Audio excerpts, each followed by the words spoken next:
Good morning, everyone. My name is Rashmi. I'm one of your instructors for this course. And so today we are going to talk a little bit about what is computational thinking. This session focuses on computational thinking as described in the MA DLCS in computer science standards, as well as the literature. Generally speaking, the elements of computational thinking in computer science has its historical roots in the ways that humans respond to the physical, social, and cultural aspects of the world. All in all, we know that all big problems are tiny problems stuck together. Computational thinking is something that people do as it includes the ability to think logically, algorithmically, break problems apart, and spot patterns.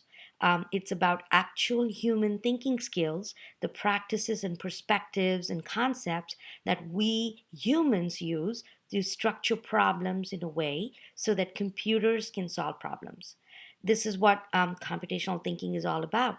And when you're playing music, say solving an equation, making crafts, or even cooking, you are actually using computational thinking and the skills around computational thinking to solve problems.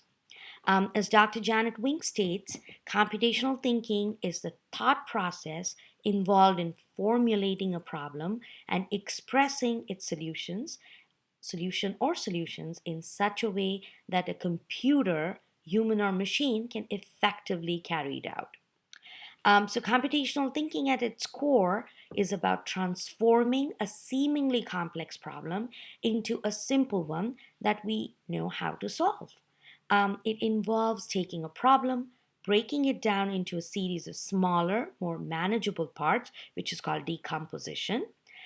Each part can then be looked at individually, considering similarities between and within other problems, which is called pattern recognition, and focusing only on the important details whilst ignoring irrelevant information, which is essentially called abstraction. Next, looking for solutions to other problems and adapting them to solve new problems is called the generalization stage, and then simple steps or rules to solve each of the smaller problems can be designed, and that's called the algorithms. Once we have a working solution, then we use evaluation to analyze it and ask the question, is it any good? Can it be improved? How? What are the ways in which we can make it more efficient?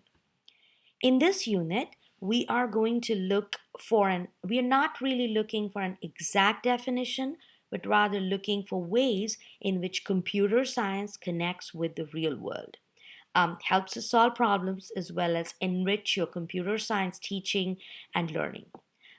Through the various readings, articles, hands on assignments, and interactive physical computing exercises, we will learn how important it is to be precise about defining things well and how hard it is to take into account all the situations that a computer has to take into account when we are telling it to solve a problem. So we have to be very, very precise and intentional in our communication with the computer. The curriculum postings for this week will provide you with the links and course materials required for the assignments. So, one of those materials is this assignment, which is the microbit step counter.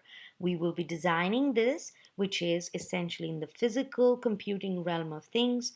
This is a microprocessor which will interact with your outside world, the real world, will take into inputs and will give us an output. In this case, it is a Fitbit, so it will give us the number of steps that we will be measuring. We'll also be interacting with an interface on an environment called Microsoft's MakeCode. MakeCode allows you to interact with block programming language, which looks like this, and also in the JavaScript and Python language, which we will take a look at a later stage.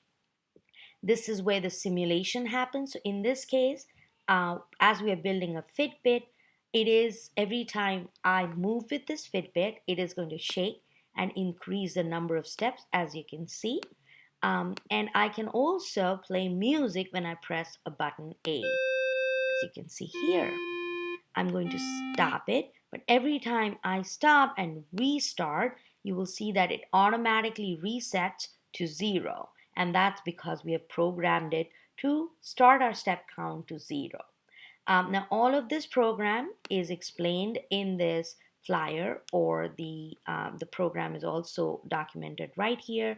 But we also have a video that we will be sharing with you, which shows the step-by-step process of making a variable, creating the step Fitbit counter in MakeCode, and then sort of following up with a few very reflective questions that allow you to explore more features of this Make Code environment.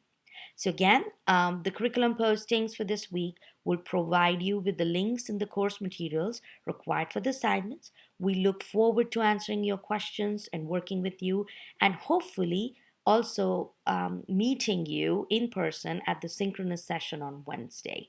Have a wonderful, wonderful day, you computational thinkers and problem solvers. Thank you.